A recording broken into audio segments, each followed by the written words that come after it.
You've got Clayton taking you through this morning in conversation with Clayton, and it's great to have your company. Remember, you can get in touch with us at any stage. All you need to do is give us a text, 0428 899 899, or you can call us, 1300 777 899. And as we go through, it might be something that you just want to jump on board our conversation today. I'm thinking especially parents might want to be involved as we have a chat to Dr.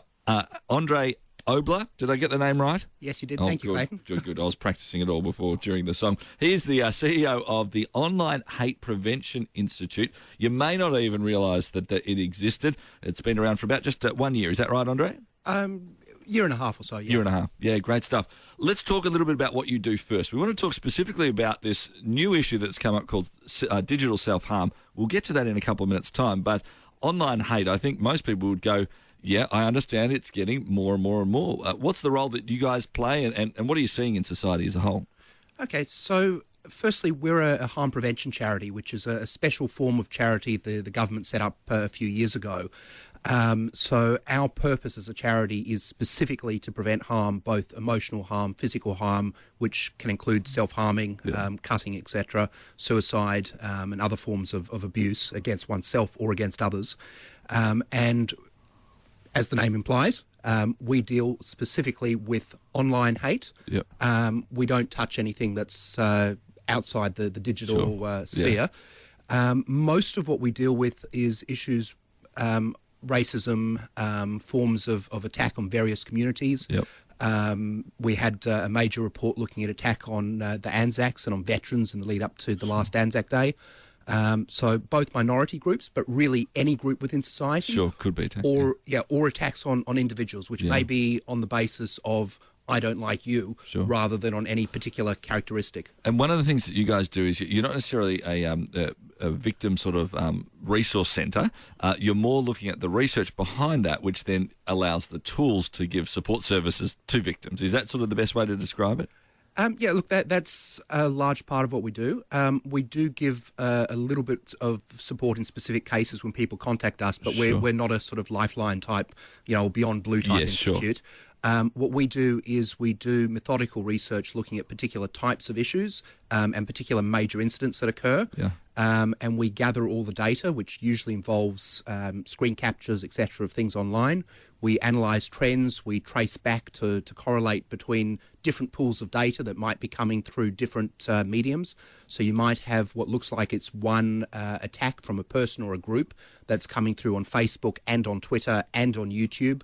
Or we end up with cases of people attacking someone on Facebook and then creating YouTube videos showing the attacks, sort of self-documenting it. So we pull all that together, and then our real purpose is to try and reduce the harm. So the way we do that is we extrapolate from our research, and we say, well, what needs to change in order to stop this harm occurring, or if it does occur, in order to respond to it as quickly as possible in order to minimise the impact on people. Yeah. I think a lot of us probably, and I found myself doing as you were talking, I was just shaking my head going, why do people do this? Why? I mean, it's a bigger question than just, it's a very deep philosophical question, really. But it seems like this is a very gutless way of attacking anybody. Not that there's, attacking somebody you want to be otherwise. But it just, it's sad that we see so much of this. And it is on the increase, correct? It is on the increase. And I was shaking my head from what you said there. Yeah. One of the problems we've had is because of the work we do, people attack each other anonymously, but there's also a trend for them to impersonate others. So we end up with a whole lot of hate pages put up that actually have my name or my organisation's name listed on it as sort of the sponsoring organisation behind this new... whatever it is. Yeah, whatever it is, exactly. Yeah. It's just so hard. It can impact people so much too. Let's briefly talk about that, because that's going to lead us nicely into digital self-harm, which we want to talk about. What is some of the impacts that you're seeing on people's lives through digital self-harm? Through online harm. I mean, there's an aspect that you go, well, it's just words that people put up there. You don't have to trust anything. But it goes beyond that, doesn't it? It does. And... one of the important aspects of the internet is that we're so reliant on it. So whether it's Facebook, whether it's Twitter, whether it's just your email, most of us are using it as a primary form of communication. I know I'm in the studio now. The first time I spoke to people verbally was when I got here. Yes. Everything in the lead up to that was over email. That's just how we operate today. Yeah. That means that you can't really turn it off. It used to be when the internet was new, which isn't actually that long ago. Yeah. It used to be that people would say, well, online attacks, etc., aren't such a real issue because if you don't like it, you just turn it off. Yeah. Which might work if you're in a game. Yeah. But even a lot of the games nowadays, people spend so much of their lives in those virtual worlds that just turning it off is, it's like telling you, well, if you're being bullied at work or you're being bullied at school, just stop turning up. Yeah. It's not really an option. You can't actually just check out from that point of view. And even, you go home, you go to bed, your phone goes bing. Yep. You've got another email, you've got an alert, something happened on Facebook. It's there all the time, and it's a pressure. When people are being attacked, what they feel is that they're under pressure. They've got this sense that people are out to get them, let's say, and it's relentless. It doesn't go away. Every time that phone pings, every time an email comes in, every time a Facebook alert comes up, they're feeling, well, is this going to be another attack? Yeah. And 90% of the time it might not be. 90% of the time it might be somebody's birthday and an invitation to go out. But that fear, that feeling of dread sort of cuts you off from life. Yeah. And that's the real impact. Yeah. It's a sad indictment, but it is a real thing we have to deal with. We're going to talk about the next step of that, which is digital self-harm. We'll get Andre to explain that to us and talk a bit more about that. You can get involved in the show at any stage here on Light FM. In conversation with me is Dr. Andre Oboler. He is the CEO of the Online Hate Prevention Institute. Been hearing a bit about the work that they do. Fascinating work as well. Sadly, you're actually in existence. Be great if you weren't in existence, right, Andre? It's one of those jobs that would be fantastic if you didn't have to be around, but sadly you do. Let's talk about digital self-harm. That's a topic. There's been a few news articles of recent time. Probably the majority of people listening to us right now go, what do you mean digital self-harm? Could you explain what's actually meant by that? Okay, so cyberbullying is a term people will recognise. That's where one person is bullying in a digital context online another person. Digital self-harm is where a person is effectively bullying themselves or harming themselves, and they're using the online platform, whatever it is, in order to communicate and share that with the public, with friends, with random members of society. So it could be actual words, bullying themselves online, in terms of putting themselves down or whatever else, or perhaps even sharing their own actual self-harm online, bragging about it almost, if for want of a better word, perhaps. Yeah, showing that I'm so upset, I'm doing this to myself, look how bad things are for me. Yeah. And it's probably an indictment on our society these days that people feel that in order to be heard, they have to go to further and further extremes just to get a little bit of attention. Yeah. And some of it is attention seeking. Some of it, there's other issues in the background, and it's a cry for help. Yeah, yeah. There was one case that was reported on recently of a girl who was effectively anonymous posting about herself. And she was really tearing pieces off herself in terms of putting herself down in a big way. And, some pretty dramatic consequences occurred as that happened. Can you talk us through, I think, almost a case study that we're looking at in a sense? Yeah, look, in this particular instance, there were there's a whole lot of attacks on this person. So it was originally responded to, the girl committed suicide. Yeah, sadly. It led to drastic consequences. Yeah. But when they started looking into it, there were a whole lot of attacks on her on Ask FM, which is a website. That's right. Yeah, not another radio station. It's actually a website called that. That's right. Yes, it's a website. The .fm is a country prefix on the internet. Yeah, sure. And when they started looking into it, all but 4 of the attacks on her were actually coming from her own computer.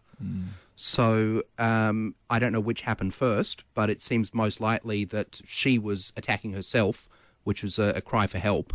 And then random other people saw this and thought, that's fun, we'll jump on the bandwagon. And also, they didn't realise it was her doing it. Yeah. We'll also jump on the bandwagon and attack her. Yeah. And as we saw, it led to tragic consequences. Yeah.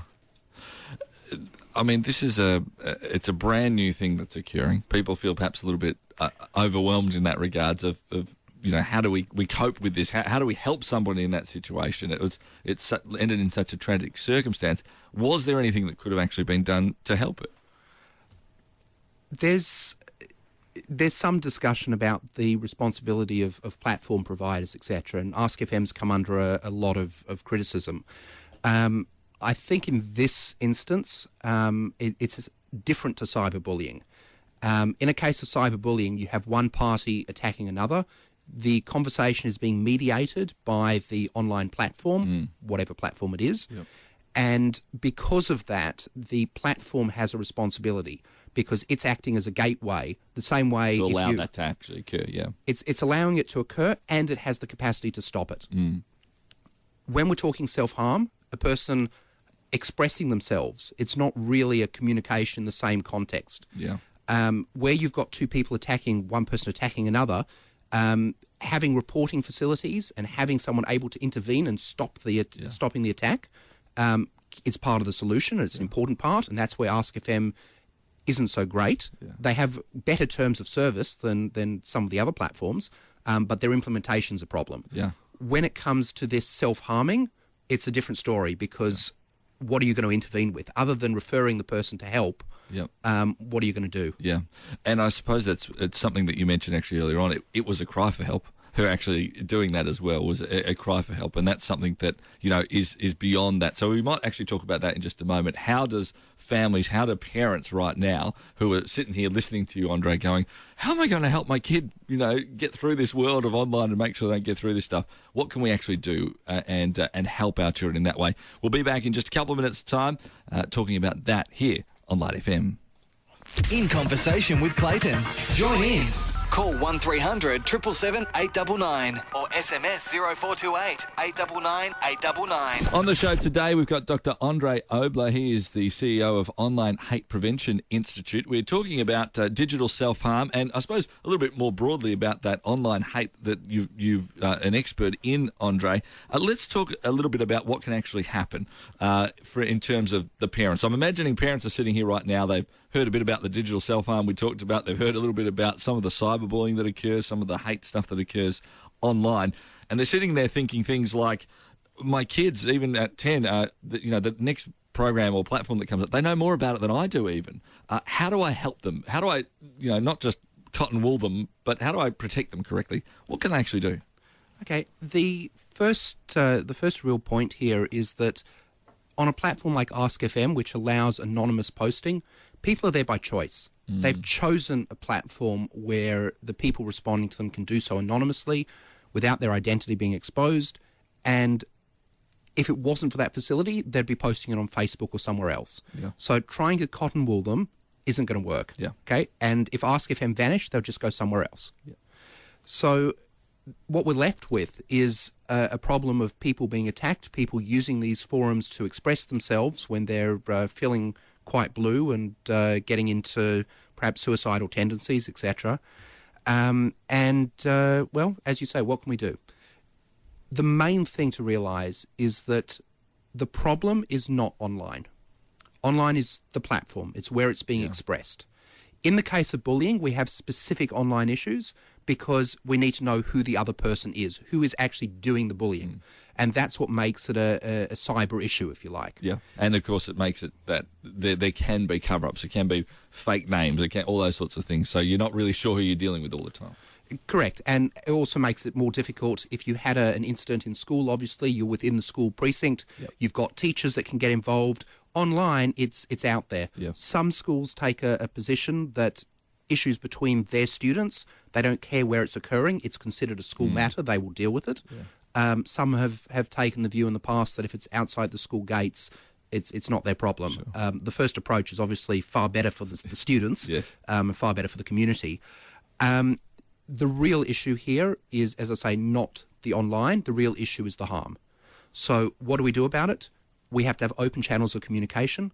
We have to have parents and their children able to talk to each other, and we need to have other avenues. So there need to be other people they can go to, whether that's another parent, whether that's a member of their spiritual community, whether that's a teacher, or whether it's somebody else, a doctor or somebody that they can approach that they feel comfortable speaking to. that they can express their concerns, they can express their issues, and then it can be dealt with. And then we take the internet right out of the problem. Okay, and part of that, I think, is developing stronger communities. Yeah. So actually having places where people feel they're in a safe space, where they feel that they've got someone to talk to, where they feel that if I ever did have an issue, I have somewhere to go. And if I see one of my friends having an issue, I know who I'll go to talk to about that. Because we've got to remember the impact is not just on the individual. Yeah. It's not going to be their parent that sees it online on Ask FM. It's going to be one of their friends. Yes. And that has a flow-through impact on those other children. Yeah. So obviously the family structure is to create a community that allows more open communication, even when it might be difficult and a bit embarrassing or perhaps, pretty drastic to talk about, but also to that wider community role. Exactly right. The people who are going to see it to actually be able to communicate that and sort that through as well. Wonderful stuff. If you've got a question about any of these sorts of issues for Andre, get on the phone now. We've got a couple more minutes where we can actually spend some time. So if you've got a question, we'll take some questions. You can answer those for you now. Anything, whether it's digital self-harm or the online world and sort of some of the cyberbullying, any of the hate sort of prevention that's going on as well, you can ask your question of Dr. Andre right now. 1300 777 899. You're in conversation on 89.9 Light FM with Clayton Bjelan and also Dr. Andre Oboler. He is the CEO of Online Hate Prevention Institute. Their Facebook page, if you want to check it out, facebook.com/onlinehate. That's where you head there. I want to ask you, Andre, as we're sort of looking forward with all the cyberbullying, the digital self-harm, all of it sort of together, are we winning the battle or are we perhaps a little bit behind overall? Where are we? Is there actually a solution to this problem? At the moment, I think we're actually falling further behind. There was some news just the other day that Facebook are changing their privacy settings for children, the default settings, and they're doing that in order to make more stuff public, in order to attract more revenue, in order to make that data available to advertisers. This is pure commercialization. This is putting those commercial pressures and return to shareholders above the interests of the user base. Yeah. And above the protection of children in particular. Yeah. Their argument is, well, other platforms do it, so why can't we? Yeah. There is a difference when you're the largest social media platform out there. Yeah, yeah. We've got a couple of questions that have come through as well, and I know that you've actually got some papers that you're looking at that you think might be able to have a solution, and you're raising funds and for that and all those sorts of things as well. We'll put all those links up online when we put this podcast up, but a couple of text messages that have just come through. Rachel says, look, my 2-year-old, 4-year-old, they play on iPads. I'm trying not to let them use it too much. I think it's a bit antisocial. Any tips on continuing this without holding them back or making them feel on the outer? My first impression there is that what would they be doing if they weren't using the iPad? Probably the telly, I suppose, if it's right. So on the screens. Yeah. If the alternative is they'll be sitting watching television, there's probably more of a learning benefit for them to be playing with the devices than just sitting in front of the television. If they're playing with the devices rather than playing outside, you need to keep that in balance. Yeah, exactly right. And, of course, maybe be around them to teach them and show them how to best use it. And, summary, we've sort of answered this question from Stuart, who texts through and says, hey, Clay, question, why do people self-harm? Is it a call for help? And if so, what sort of help? We sort of touched on that, but briefly, if you'd like to summarise again. Okay, look, the main message is that people are saying that they want help. Yeah. They're saying, I want attention, I need someone to notice me. Yeah. And the main response there is to give them someone to communicate with. So that's where I said parents need to have the channel of communication with their children, but often a parent isn't the right person. Yeah. So, or at least not your own parent, perhaps. Yeah. So people also need to be aware of the role they can play with other people's children and with other leaders in the community, other people that interact with children need to be aware of the role they can play as a circuit breaker, sometimes just as a listener, and sometimes as the first port of call to then refer that to more professional help elsewhere. It's wonderful to be able to hear some of your knowledge. Thank you so much, Andre, for coming in and sharing a bit about what we're doing. Like we said, we're going to put all the links for the Online Hate Prevention Institute up online when we put this podcast up in an hour or so from now. Thank you once again for coming in. Okay, thank you for having me. Appreciate it. Dr. Andre Oboler, my guest this morning here on Light FM.